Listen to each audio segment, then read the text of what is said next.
Western Australia or Darwin. I never know. It's like I can't. 2 hours behind, half an hour behind.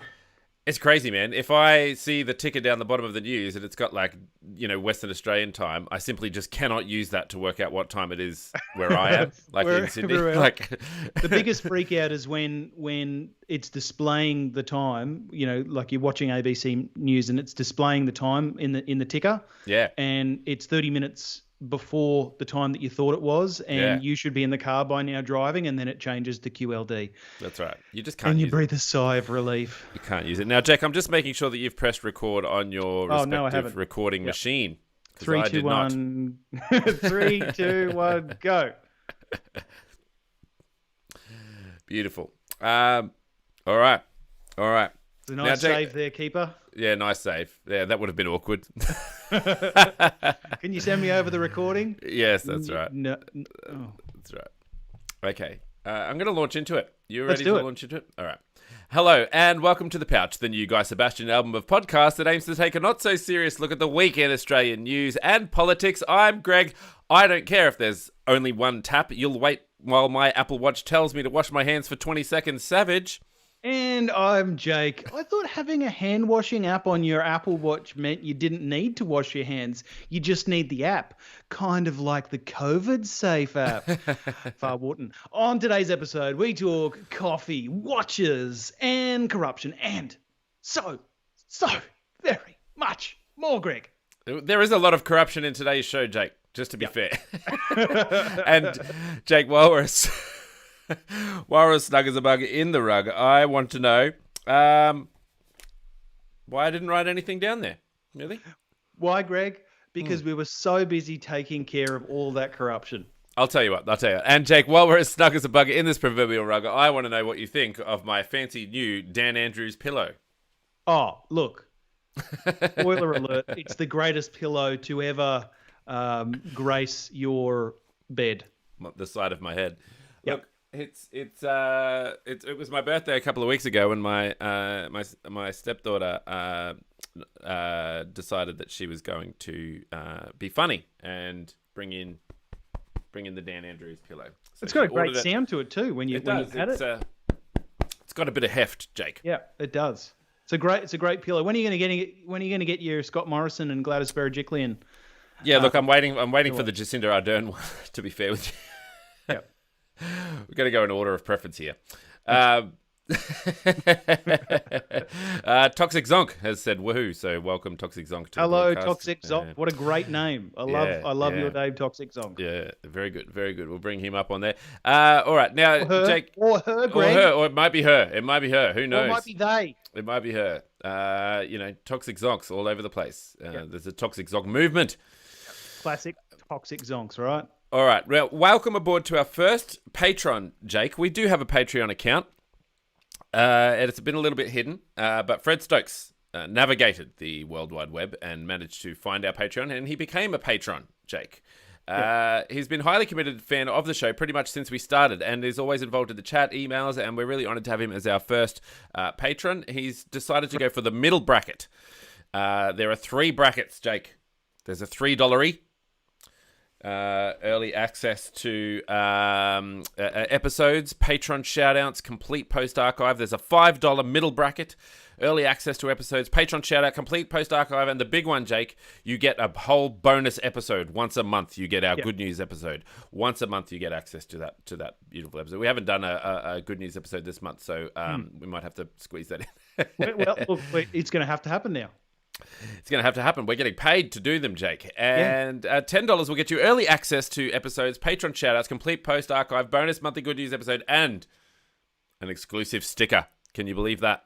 I can believe it because I've seen the sticker and I love it. Yep, it's beautiful. I love it. It is an They're gonna love exclusive. It is an exclusive Patreon. $10 and I got a sticker. It's insane. I should have been paying $20 for this sticker.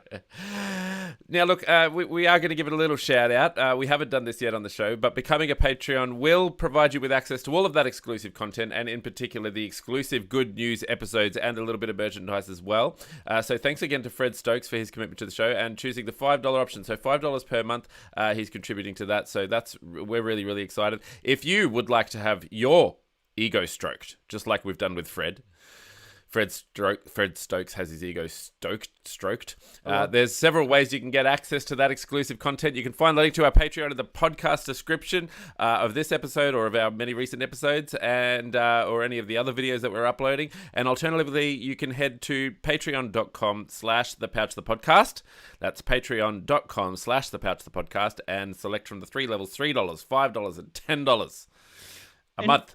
But I suppose the big question is, Greg, what apart from what do they actually get out of it? Because there's rewards and that and all of that sort of stuff, and all of that is great. But what does it do for us? Well, it allows us to upload the good news episode. but also it keeps the lights on, because there are all sorts of things like that, listeners may not see or appreciate. But, both Greg and I have reasonably hefty microphones and audio setups.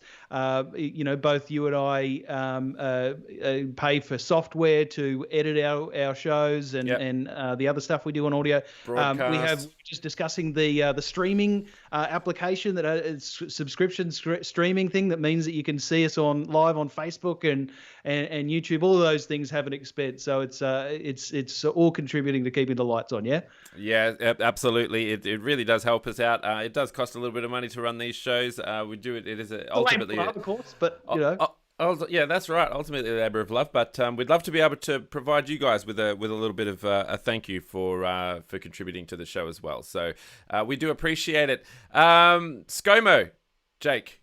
Yep, I've heard of him. He has a blow up Santa. It's about time. Did you see it?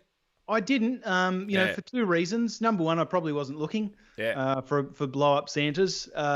Look, it does make got a photo here. Some amount of sense because he is a bearded individual, long beard and long hair. That's Santa, not Sco. I don't know who can see that. Can anyone see that? No, it's dark. It's dark. Can you see that?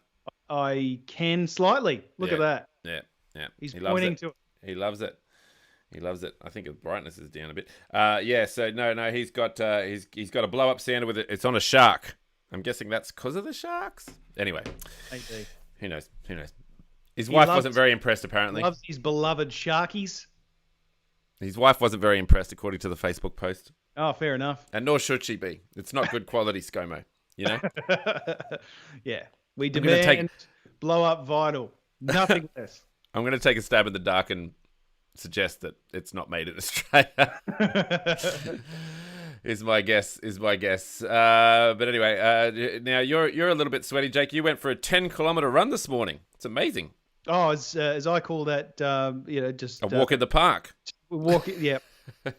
You stole the wind out of my sails there. But yeah, it's just the morning thing. Sorry, I am still probably I have an ongoing sheen that'll probably last with me for a little while.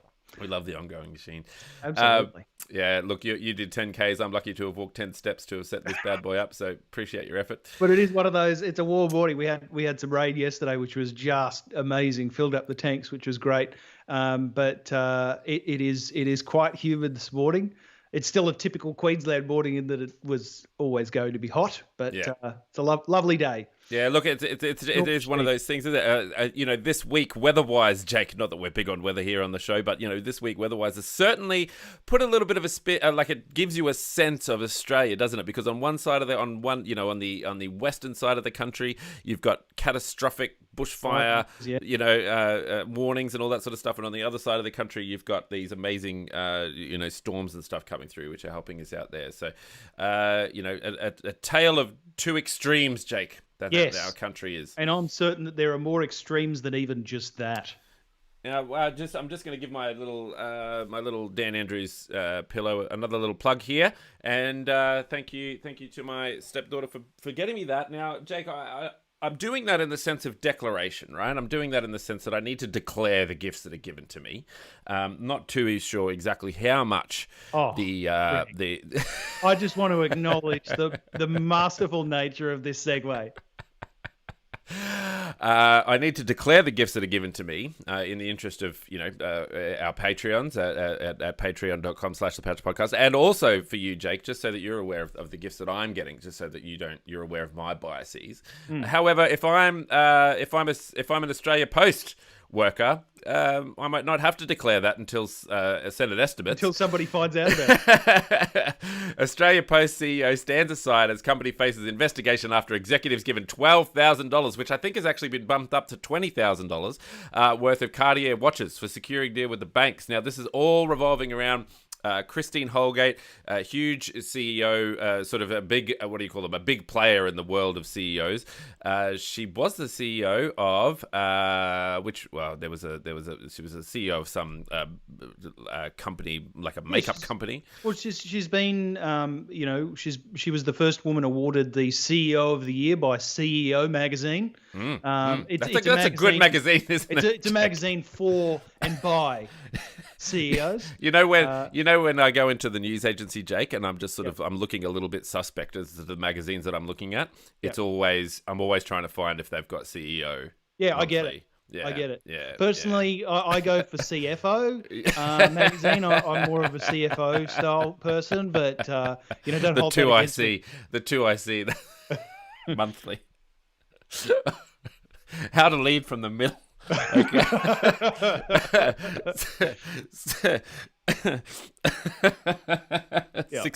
16 ways your hair is preventing you from getting that promotion. All right. Okay. Now, but Christine leads from the top, Jake. She does indeed. And she's gotten herself into a little bit of trouble this week for giving, as you said, a few of her employees some Cartier watches. Worth around, they say around 3,000. I understand that has been rounded up to a reasonable amount. But yes, there was a very lucrative deal that was secured with three of Australia's major banks back in 2018. And as a consequence, as often happens in the private sector, and she brought her previous private sector mentality into the public sector where, some big executives or some high-level public servants managed to secure this deal, and perhaps in the private sector they would have gotten a bonus like a watch or something like that. But it seems that these watches in public sector style, they have to be declared in all cases, and unfortunately they weren't declared, and they were given these expensive watches, and it is thought to be quite a big breach of the nepotism and corruption things. Yeah, I mean, look, given Laws. her history, it would be such a tragic mistake to have this bring down her career. That's right. She's stepped aside at the moment. I don't know. The biggest thing is that it is a mentality thing, isn't it? It's the sense that this is actually public money that you spent on this. And when my local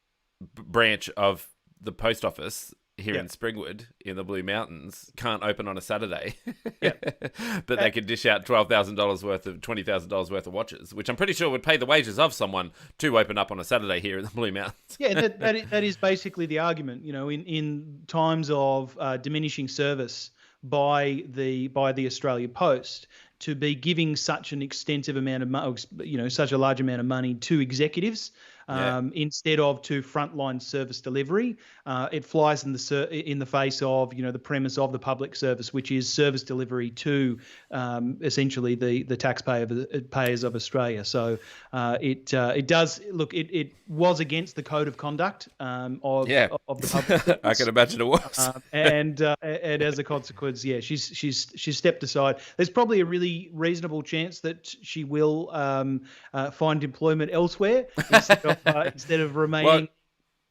Jake, she can run the Pouch if she wants. She can she can be the CEO of the Pouch the podcast. I mean, we've got a Patreon now. Grassroots campaign. Come and help the little guy. Come and help the little guy. Now, Jake, I didn't know that the Australia Post owns Star Trek. I did not know that. Now I do know that. Star Trek Express? Yeah. Nor did I. It's one of their biggest assets. Anyway, got that on my notes. Cross that off. Mention Star Trek. That's good. Yeah, look, she has been named previously in 2015. She was named within the 100 women of influence, 100 top women of influence by the AFR. She's, by all rights, a powerful, very intelligent, articulate CEO, and it's clearly unfortunate that this private sector mentality, which invariably this type of thing would be totally fine in the private sector. It's just it is all about this is public sector money that went to executives for doing their job. So invariably it does fly in the face of the code of conduct. All right, now Victoria's opening up a little bit, Jake, which is wonderful news, and you can sort of head to, you can head to cafes and things like that now. However, some people are milking it, Jake. They're milking it. They're milking the milk. They are milk. I'm just wondering where you're going to go from here. This is great. So there's a Melbourne Cafe charges Daniel Andrews supporters an extra $1 for their coffee orders. It's an interesting claim. I'm not certain. I mean, certainly that was the Well, this is your story, Jake. Don't. They put on. I didn't put this in here, Jake. This is all you. They put on a placard. Well, I suppose it's all in the qualification. They put on a placard outside of the. You walk past your local cafe and they have the little chalkboard sitting outside. Where they advertise today's specials. Yeah, and the coffee pun. Soup. Yeah, coffee-related pun. Yeah. And on some of them, for example, this one, they wrote, quote, "Do you support Dan? ? Add $1 to your order." And what this is about, essentially, is not necessarily. So when the owner was asked, why are you charging an extra $1 for the person who has saved so many lives in Victoria, right? Whilst obviously keeping you locked down and keeping businesses from trading and making money, etc., i.e. doing the things that they exist for. And the owner essentially said, look, it's not political. This is not a political statement, even though I'm pointing out a political person. He says, quote, "Customers have been coming in every day and lecturing us about how lucky we are to be open." Right. And he said, "I don't want to hear it, okay? I'm barely trading solvent here." So he says it's just about preventing the conversation rather than fostering it. And put your money where your mouth is, yeah? So if you really want to support Dan Andrews and what he stands for, then give me a bit more money, because that's what they're needing at the moment. Exactly. All right. Buy an extra banana loaf, please. All right. I love it. Now, I'd probably give him $1 just out of solidarity there. All right. Now, Jake, into our shallow wades. Shallow wade. I have my wading boots. I've got my wading dungarees. The floaties. I got my floaties. Yep. I'm ready to wade across this thing. Just to go in a little bit and then run back out. Because it's way too cold. Yeah, well, it's 13 degrees here in the Blue Mountains. Okay. Australia is urged to take on 3,000 Pacific Islanders each year to offset impact of climate change. So this is all about climate refugees, Jake. Now, according to some of these statistics that I read, 20 million people per year are displaced, according to already. This is current news, Jake. 20 million people per year are displaced based on climate change. That is one person every two. Obviously. Yes, not just in the Pacific Islands. Not in the Pacific Islands. Yes, you're right. This is a global statistic, and that's one person every 2 seconds. Now, Australia is being asked to do its bit locally in regards to this and their relationship with the Pacific Islands. You can already, if you live in the Pacific Islands, you can already get a visa. Yes. From New Zealand, are you talking about? Though this is for Australia, already has a visa system. It allows Pacific Islanders to live in temporary. Yes. They can live here temporarily. This is more of a permanent situation. That's what's being requested of it. Yeah. Yes, that's what's being requested. So the request currently you can be here temporarily on a visa and work. However, this push is for a permanent thing. So talk us through some of the details, Jake. Give us the deets. Yeah, well, so the Pacific Islands, as we all know, are on the front lines of climatic change. And their residents are facing widespread displacement in the coming decades. Now, there's a new policy that says that Australia should start planning for this future of instability in our region. So the paper is from the Caldor Center, which sounds like something from the Superman series. Yeah, or like Star Trek or something. Yeah, exactly. But it's the Caldor Center for International Refugee Law, and it argues that the Australian government should start planning now for an influx of Pacific Islanders who will find themselves displaced by this climate change within the next century. And it's talking about things like, not just oceans rising and washing away villages and beaches, etc., the productive land. It's also about, severe storms, the regularity and the increasing severity of tropical cyclones, for example, in the Pacific region. So, it goes further, desertification, the salt which sounds delicious, by the way, desertification, but unfortunately it's the encroaching salinity. Wrong dessert. It's the increasing salinity from the ocean coming into the productive and arable lands, essentially destroying the ability for the Pacific Islanders to grow crops.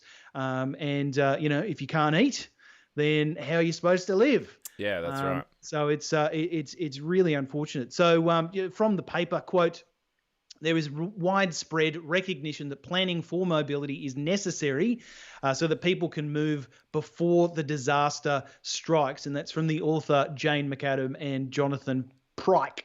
Okay. Quote, smart migration policies can provide people with choices to take control of their own lives rather than being displaced when disasters occur.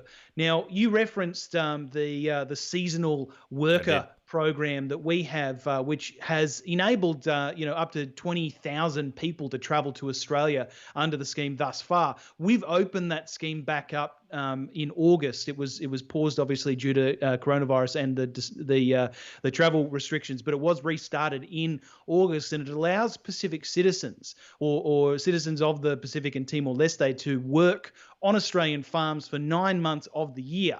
Okay. And then they fly back home.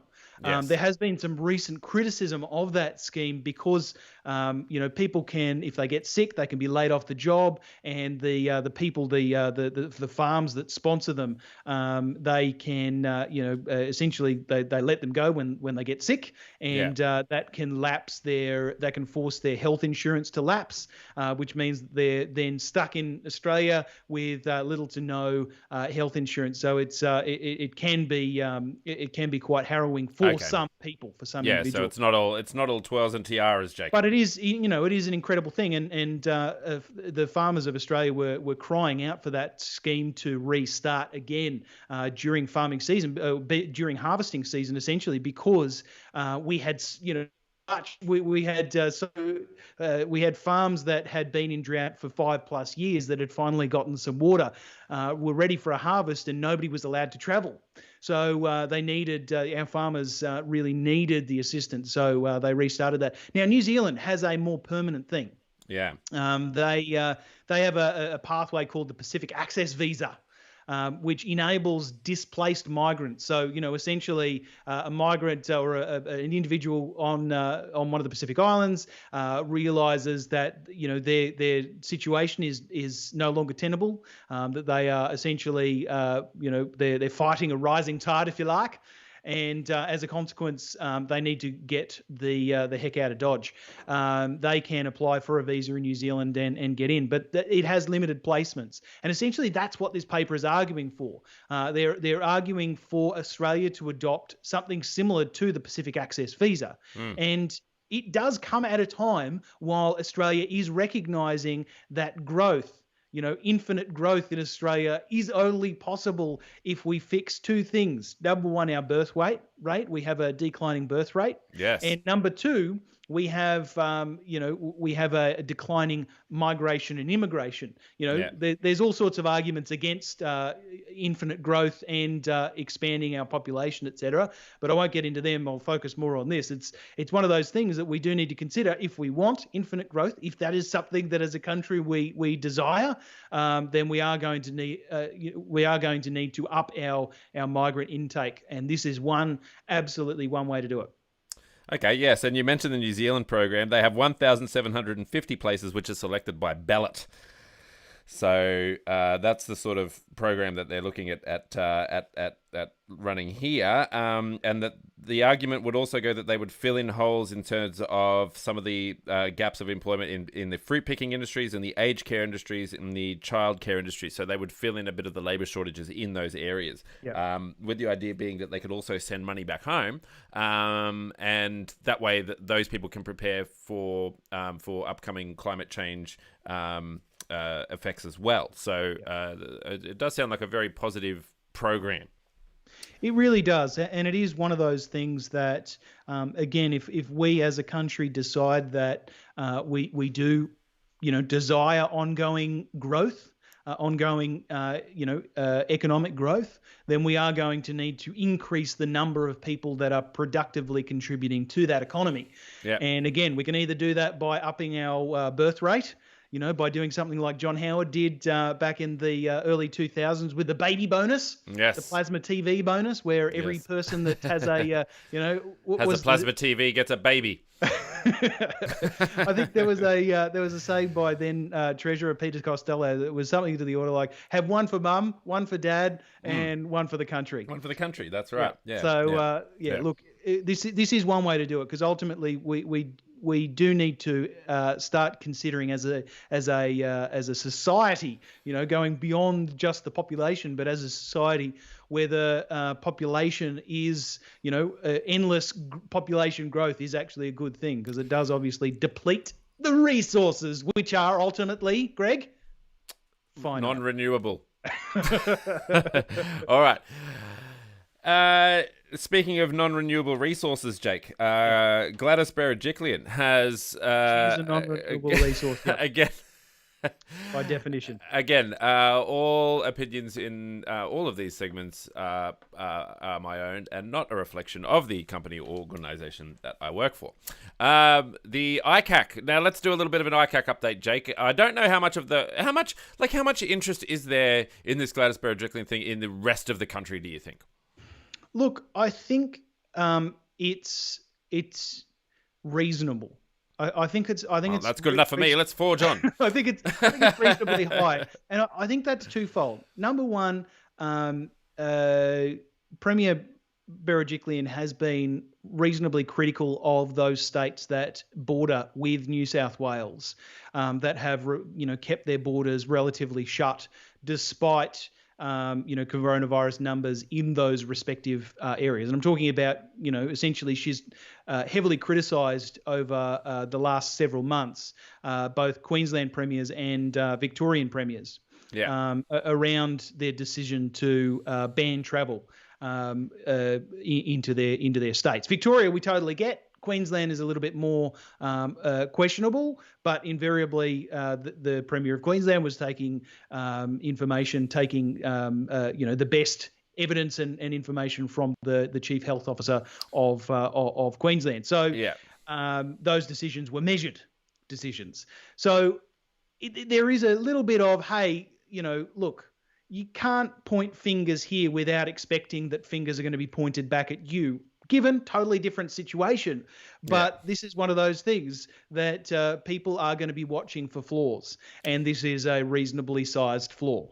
Yes. Okay. It is a reasonably sized flaw. Now, can you give us a little bit of a background, like just like a 10-word summary, Jake, of how we got to here? Greg, a 10-word summry of my mustache. Okay, so you know what? I got in trouble last week because I didn't mention your mustache. I'm so egocentric when it comes to this podcast because I'm watching everything. I'm making sure the comments are all that sort of stuff. That my lighting is good. That I've got my background sorted out. I didn't mention your mustache, and I got in trouble, Jake. I got in trouble by several family members, and I think a few people tweeted at us saying, "What the hell?" You didn't mention what the hell? Jake's, what's with the mustache? Well, look, I presume it's a Movember thing. No, not at all. No, not at all. Oh, right. I love having facial hair. I adore having facial hair. But I have I don't know whether you can see it, but I have a reasonably sized bald patch on my beautiful. beard that has been growing for years. I think you should get Josh Frydenberg's face tattooed in there, Jake. Like a little bit of a bald. Look, that was the other thing that I was going to do. Decided against it. My wife was. You got that She wasn't tattoo so somewhere happy else. with the facial tattoo. You got that tattoo somewhere else. Exactly. Okay, so well, let me have a crack at it, right? So Daryl Maguire was under investigation several years ago. Now, we had some comments on YouTube stating that he was fired. My understanding is that he stood himself down because he was found to have conducted himself in a corrupt way by providing through land deals or something. So he was charged. It wasn't charged. He was found to be corrupt in the sense that he was providing visas for what? For cash, right? So visas for cash, yeah, right. So, and also some unduly property dealings as well. Yeah. Now he actually stood aside. My understanding, I haven't found anything that says that he was fired. I'm not sure that there's a real difference. I'm not sure if it matters too much. But that's one point. Now they reopened up the case. Is that the understanding? So it sort of closed, and then they reopened it up previously. Yes. And then, not so long ago, there were more allegations of corruption that were proposed to ICAC, and ICAC decided that they would take up the fight against him. Yeah. And implicated within that was the premise of a relationship between Daryl Maguire and Gladys Berejiklian. Yeah. And then, the next suggestion was essentially, do we need to investigate the premise that Gladys Berejiklian, the Premier of New South Wales, who was having a relationship with this, person who was then just about to admit that he was conducting corrupt behaviour, did she know anything? Yes. Now, this is known as they got two operations on the go, right? Well, they had one. I forget what it was called, Operation something. This one is called Operation Keppel. So there's two operations going. This one is called Operation Keppel, and under Operation Keppel, Gladys Berejiklian has said that she was in a relationship with Daryl Maguire during that time where he was under investigation for corruption. So, have we got that kind of right? Yeah, we do. And the question now with the ICAC, the Independent Commission for or Against Corruption, yes, they've essentially concluded their investigation. Yep. And they'll deliberate now. It's likely that Gladys Ms. Berejiklian will receive her fate. Yes. Before Christmas. We may not know as the public. We may not know until February, essentially, which is the time when the final deliberations are made. So between December and February, any allegations that are made against the Premier, she can refute those or rebuke those, put in place injunctions, provide evidence, etc. And create new rabbit holes, etc. But essentially, the public won't know until the 22nd of February. Now, interestingly, after our sort of summary of the ICAC investigation last week, I think we got some a couple of comments on YouTube. Julia McGregor, he said that we missed the point regarding Gladys. So a person in her position of power has an ethical obligation to declare if they are in a relationship with another politician or person of power. It's to prevent favoritism. He's not sure if it's an obligation, but he thinks it should be. He mentions the fact that in McDonald's you can't have those relationships. So it's interesting that McDonald's would have a higher ethical standard than the New South Wales government. And note that Daryl Maguire had already been found guilty of corruption and sacked. And again, just to clarify, I don't think he was sacked. I think he voluntarily he sort of sorted himself out after a previous ICAC investigation, and that Gladys continued the relationship for years despite this knowledge. So the question is, what did she know about that?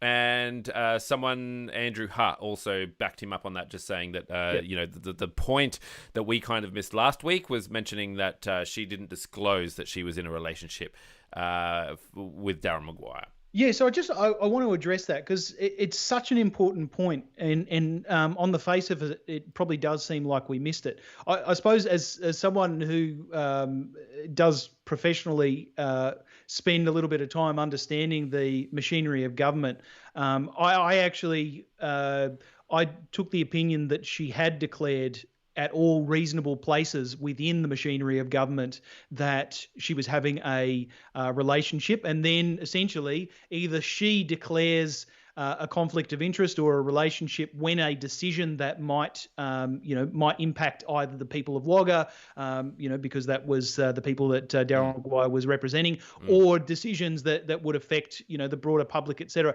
So I was of the opinion essentially that, those declarations had already been made within the machinery of government, within the Premier's office, and within the appropriate governance areas.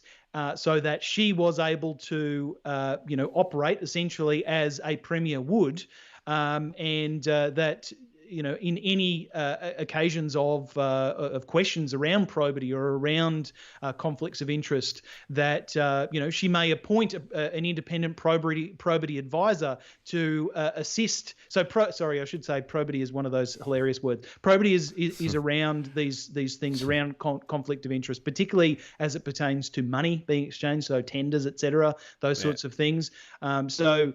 She might have, the government might have appointed, for example, an independent probity advisor who would assist her in, appropriate governance, at times when that would have been questioned, enabling her to just be an operating individual within the government.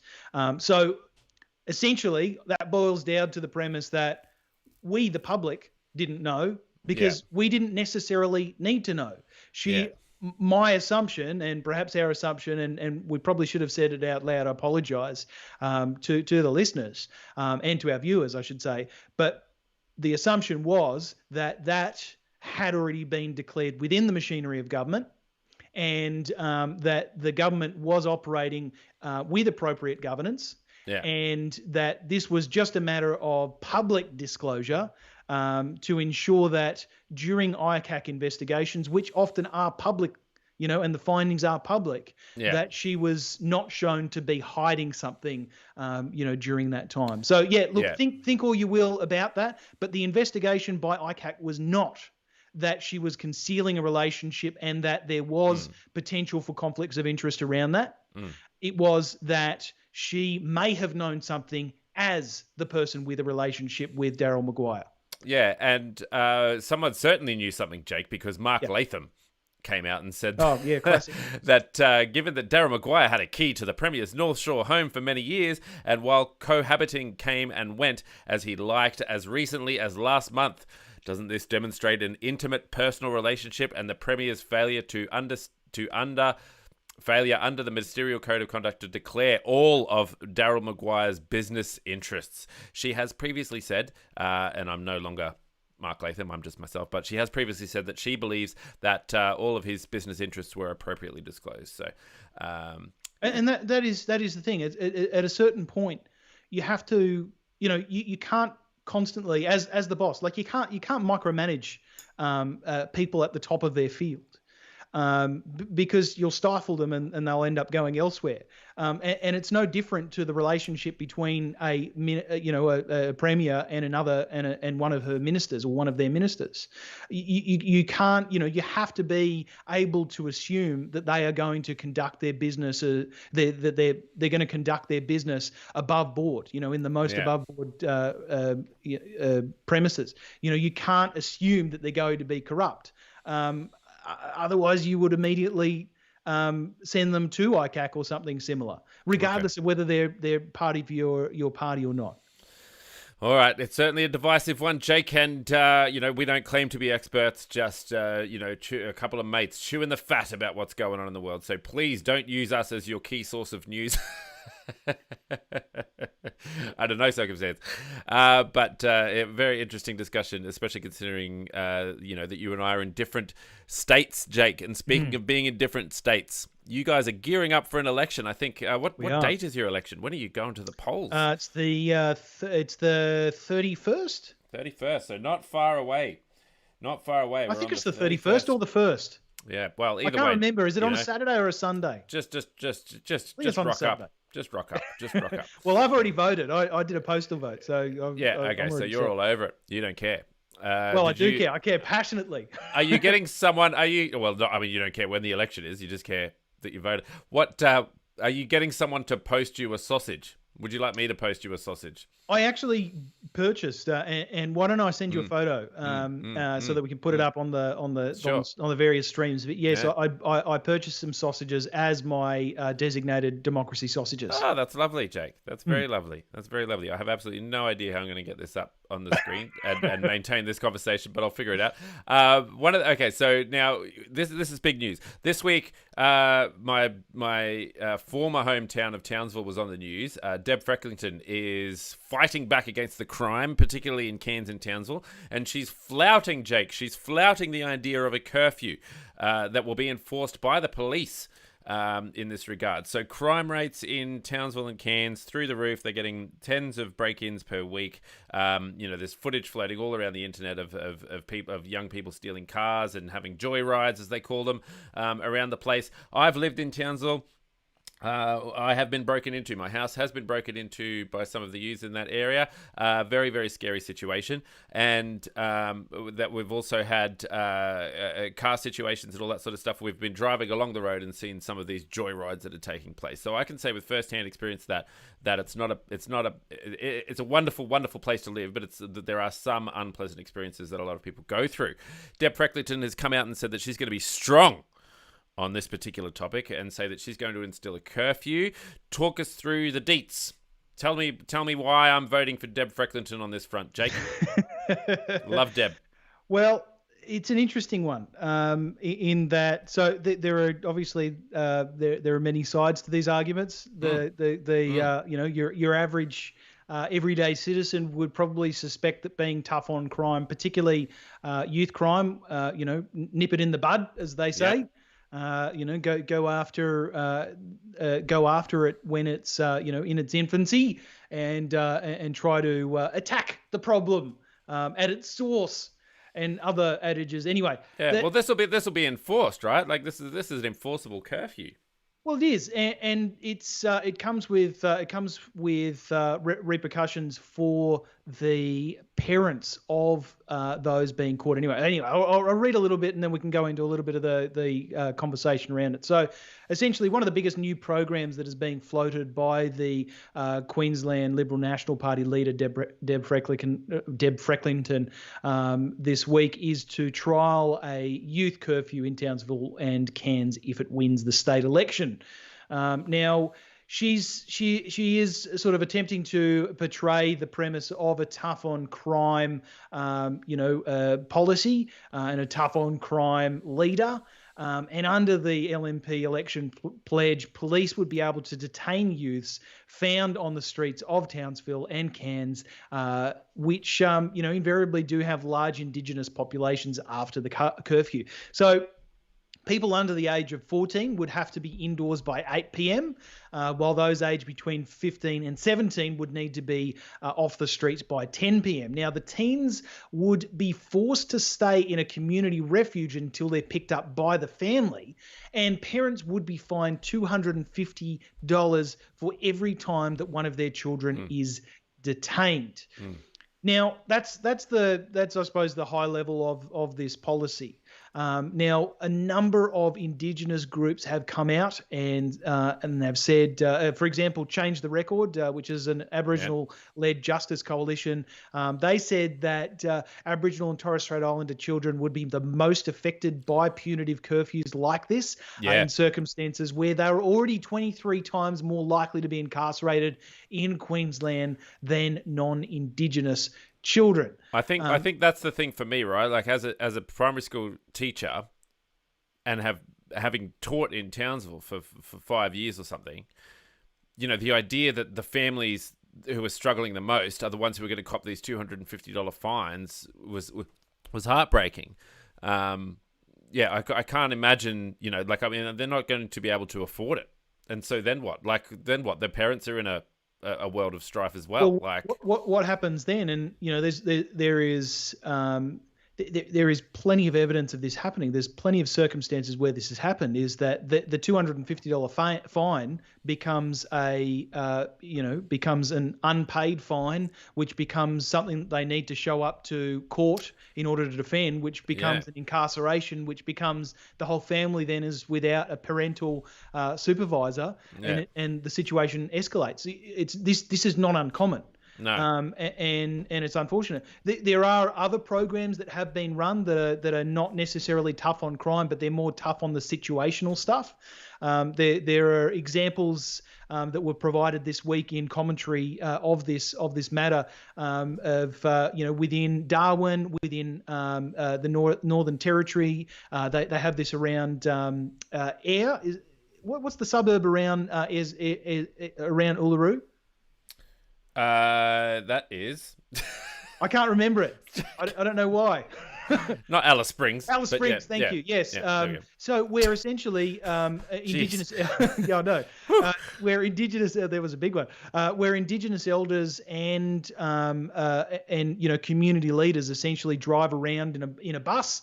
Picking up people, taking them back home, feeding them when it's appropriate, clothing them when it's necessary. Essentially it is people leading people to deliver, better outcomes for the society. So it's doing the same thing, i.e. it's taking them off the street, but it's not creating these punitive measures. Now, plenty of people, probably myself included, would say something in the order of, why are you rewarding these kids? Why are you rewarding these parents? Why are you taking away this punitive fine of $250 when they are doing the wrong thing? Yeah. Well, the situation is invariably we're not all starting from the same position. There are plenty of people who don't have the same advantages as we do, or as other people do. And if there is evidence of a program that works, for example, these Indigenous elders and community leaders driving around, picking them up, taking them home, etc., and there is evidence for community programs like these punitive ones, the curfews and the fines, that don't work, and there is plenty of examples of that. Then one might suspect that an evidence-based leader, someone who leads based on the evidence, would pick up a program that works over one that is shown to not work. Yeah. But invariably, this is the leader of the opposition. This is the alternative government leader wanting to provide a perception of being tough on crime, and I totally get that. Yeah. In an area that is invariably quite affected by crime and youth crime, and I totally get that. It is just, sometimes it's a shame when we do see that there are other programs, alternative programs that do work, that are shunned because they are not given the opportunity, or they're not giving the opportunity to take a tough on crime stance. Yeah, so just a couple of points on what you've brought up there. The fact that it's going to disproportionately affect Indigenous youth in particular. So the Greens have come out and described it as a racist dog whistle. Labor's against it. Katter Australia Party's against it. The Katter Australia Party have mentioned that it would end up being a dog pound for kids. The Conversation, the news website, has an article by Rick Sarre, I think it is, and he's gone into detail about how curfews basically have a whole bunch of evidence that they don't really work. He cites one from 2003 in Northbridge in Western Australia, and the conclusion from that one was that there was no evidence to support any claim that the youth curfew in Northbridge, Western Australia, saw a dramatic drop in crime.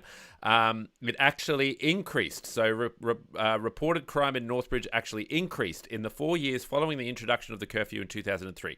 Since 2007, there has been a reduction in crime in Northbridge, but this is also true of neighbouring suburbs that have never had a curfew. do indicate police data and interviews with local stakeholders do indicate a reduction in antisocial behaviour in Northbridge. However, academic research suggests that this is due to young people congregating in other suburbs where there is less surveillance. And so I know that who's your incumbent there at the moment? Anastasia Palaszczuk. Anastasia Palaszczuk has said that there's no plan for this to be enacted. There's no research that they're citing. It does appear to be a dog whistle, whether it's a racist dog whistle, or whether it's like a tough on crime dog whistle, or whether or not it's just a quick fix to a very complex problem to try and get some last minute votes. We'll wait and see. But yeah, look, I'm not a huge fan of this idea. Like I said, I would have direct contact. I would have had direct contact in the past with the families who will be affected by this, and the idea that they're copping $250 fines for their kids being out past certain times is tragic to say the least. I think, but I also don't have a solution, Jake. So there is that. Well, community-based programs and things like that. There are other areas that have run. Put a skate park in. Well, invariably, there are other areas that have run programs that have been successful in addressing this specific issue. So one would think that the starting point would be to look at, what other people have done. Don't reinvent the wheel, as we always say. Yeah.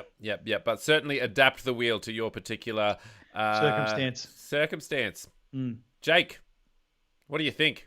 Greg, I think that your eyebrows are on point. They are on point, aren't they? Yep. They're very. I am 3/4 man, 1/4 eyebrow. As a wog, as an Italian. Yeah. I totally recognise that. Now look at Jake. We have been going for 50 minutes. Do we want to skip the story 4 and we'll do that again another time? Yeah, let's do that. Yeah. Okay. All right. That sounds good. That will give us a little bit of leeway to edit and do things that we need to do. Yes. Such as Jake, grooming. If you've enjoyed this episode, ladies and gentlemen, could you please find it in your hearts. We encourage you to head over to the Patreon website, patreon.com/thepouchthepodcast, where you can choose from 3 different brackets, Jake. There's a $3 bracket, a $5 bracket, and a $10 bracket. And join us in thanking Fred Stokes for becoming our very first patron for that regard. So he gives us $5 a month, and you know what, Jake? I'm just going to keep shouting out his name in every episode until we get some more. We love Fred. If we can get one more person to be our patron from this week, we'd be absolutely stoked. And you do get access to a whole bunch of stuff. There is a whole bunch of stuff in it for you. Absolutely Fred stoked. We'll be Fred stoked. That's right. But I would say, if you do enjoy the show, and for example, you're unable to support the show on Patreon, or you're not ready for that sort of commitment. We totally get that. Do us a favor though, if you do enjoy the show, tell somebody about it. Tell a friend about it. Or an enemy. Exactly. Grab a frenemy's phone and purposely subscribe them. Yeah. That's what a great move. It's just, it's non-violent subversion. That's right. It's completely illegal. Yeah, completely illegal. And sometimes we endorse. Is it illegal? No, I wonder if it is illegal. I have no idea. I assume it is not, but I don't know. That's a good question. If you're a police officer or a lawyer, can you let us know if it's illegal for me to grab my friend's phone and subscribe them to the Pouch the Podcast? Yeah. And if so, what law? I want to know the specific law that I'm breaking. Yeah, exactly. And how to circumvent it. But yeah, look, if we really appreciate our patrons. But again, if you're not ready for that sort of commitment, and you do enjoy the show, please do tell a friend about us. And if you can give us a comment on the various podcast aggregators, that would be fantastic as well. It does help people to see us. Yeah, and you're bound to get it read out, just like everyone on the reviews and on the YouTube pages at the moment. So fantastic. If you want to share the love, you can do so by telling your friends, families, and foes to head to thepouchthepodcast.com, where they can choose their favorite podcast player of choice, or just tap in the Pouch the Podcast into any sort of thing, Jake. You know, any sort of thing. Yeah, just type it into a Word document. Just type it into something and it will magically appear. Facebook, YouTube, Twitch, whatever you got, it'll come up. Hey, thanks so much for chatting with me today, Jake. It's been a huge week, and I appreciate you taking the time out to chat with me. It's always a pleasure. Let's make an effort to do the good news episode before the end of October, and we'll upload that onto our Patreon website so that the fans, Jake, the Pouch Nation fans, Yes, and the Pouch Nation air conditioners. That's right. God, and the dehumidifiers can enjoy that as well. All right, man. I got one thing to say before we do. Okay, we're doing a crossover episode. Oh yes, we should definitely with politics over coffee. We are now. That is on November 1st, Yes. and that is all about us discussing the U.S. politics and about what's happening over there from a different perspective. I've been spending my time, Jake, taking notes to come up with a bit of a different perspective, so that hopefully it's not the same sort of perspective that's been touted around. To come up with a uniquely Australian perspective on the U.S. election. So that's what this book is filled with, Jake. It's filled with notes to try and come up with a uniquely Australian perspective. So I'm going to really looking forward to it. I'm going to take a pro-Trump perspective. I think pretty much everyone would appreciate. Yeah. Because I'm pro-comedy, and I'm not sure what we would do. Well, I think anyway, that's fine. We'll save that discussion for the Politics Over Coffee guys. Please subscribe to the Politics Over Coffee guys so that you can catch that one. That is on November 1st, so coming up next week, and we're really, really excited about that one. And thanks to Gareth and Ollie for inviting us on to the show. That's nice. Absolutely, that's nice. And they've been flogging the hell out of it. I'll have to flog the hell out of it this week, which is great. All right, too easy, Jake. Thanks for that mention, and I will speak to you again very soon. Very soon. Yeah, you bloody well better. Well, I'm not going to speak to anyone else. Everyone else can get stuffed. Yeah, exactly. Get stuffed. All right, Jake. Thanks so much, hey, and enjoy your weekend. Yeah. Yes. It's done. Dan Andrews pillow. Thanks, Scarlett. Thank you. Give it a tap. You go, oh, bye, everybody. Don't wash your hands. What a for 20 voice. seconds. For 20 seconds. All right. It's gone. That was really weird. He's down.